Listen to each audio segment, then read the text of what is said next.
हिरव्या निसर्गाचा आनंद घेत मी पोहोचली वेंगुर्ल्याच्या मुनगी गावामध्ये, जिथे माझी भेट झाली बाळा तेंडुलकर दादांशी. दादांनी माझं स्वागत केलं, ते नारळ पाणी देऊन आणि नारळ चक्क फोडला एका हातानेच. हे बघून मी शॉक झाले. पण इतक्यावरच न थांबता दादांनी मला त्यांच्या गावातली एक कला दाखवली, ती म्हणजे नारळाच्या पानांपासून खराटा बनवतात. खराटा नाव ऐकल्यासारखं वाटतंय का? आई अंगण झाडण्यासाठी वापरते तो झाडू म्हणजे खराटा, आणि कधी कधी आपल्याला मारायसाठी सुद्धा. हा खराटा झाडू बनवण्यासाठी नारळाच्या झाडाची फांदी तोडली जाते, त्याला कोकणी भाषेमध्ये चुडात म्हणतात. या चुडात पासून पानं काढली जातात, म्हणजेच नारळाची पानं, आणि त्यापासून हीर तासले जातात. हीर म्हणजे काय ते पण मी तुम्हाला सांगते. तर नारळाच्या पानातल्या काट्या तासलेले हीर उन्हात सुकवले जातात आणि खराट्याला हवे तितके हीर घेऊन या हिराची मूठ बनवली जाते. अरे थांबा थांबा, अजून खराटा तयार झालेला नाही आहे. आपण कसे केसांची वेणी बांधतो तशीच काकीने इथे रशीची वेणी बांधून घेतलेली आहे. त्या बनवलेल्या वेणीमध्ये काकी एक एक दोन दोन हीर रोवत चाललेले आहेत, ज्यामुळे या खराट्याच्या या काट्या जराही बाहेर निघणार नाही. तुम्ही झाडू मारा किंवा या झाडूने युद्ध करा, एक सुद्धा काठी बाहेर पडणार नाही, एवढी मजबूत ही वेणी बांधली जाते. कोकणी लोकांना देवाने दिलेलं हे सुंदर वरदान आहे की ज्यामुळे ते आपला व्यवसाय सुद्धा करतात आणि त्याच व्यवसायाने आपला उदरनिर्वाह सुद्धा करतात. इथे काकीने हिराच्या काट्यांची मजबूत वेणी तर बांधून घेतलेली आहे, आणि ही मजबूत वेणी बांधल्यावरती हे हीर पूर्ण बांधून घेतलेले आहेत. आता याच वेणीपासून खराटा बनवला जाणार. खराटा बनवण्यासाठी काकांनी वेणीला हातोडीने थोडं थोडं ठोकून घेतलेलं आहे. हातोडीने वेणी फिक्स केल्यावरती काकांनी वेणीच्या एका बाजूला आपला पाय ठेवून दुसऱ्या बाजूने ही वेणी गुंडाळून घेतलेली आहे. वेणी गुंडाळल्यावरती खराटा तयार होतो असं नाही आहे. हा खराटा मजबूत बनवण्यासाठी या झाडूला मुगडा बांधावा लागतो, म्हणजे जिथे झाडू आपण पकडतो त्या भागाला रशी गुंडाळली जाते, आणि ही रशी सुद्धा नारळाच्या कॉयर पासून बनली जाते. म्हणजे विचार करा, एका नारळाच्या झाडापासून किती प्रकारच्या गोष्टी बनतात त्या. कोकणात आल्यावर प्रत्येकाच्या तोंडात मी एकच गोष्ट ऐकली की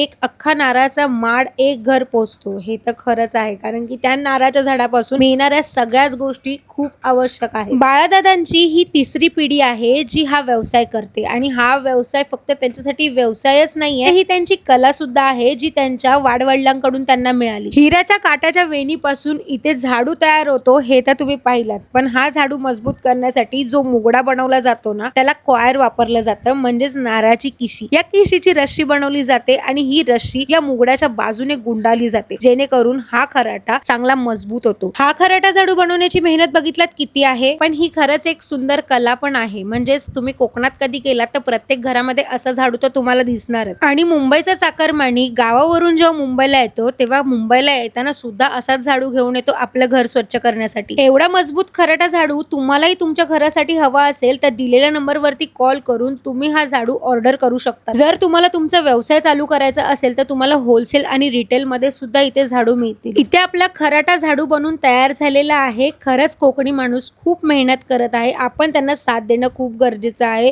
मग वाट कसली बघताय, आजच ऑर्डर करा.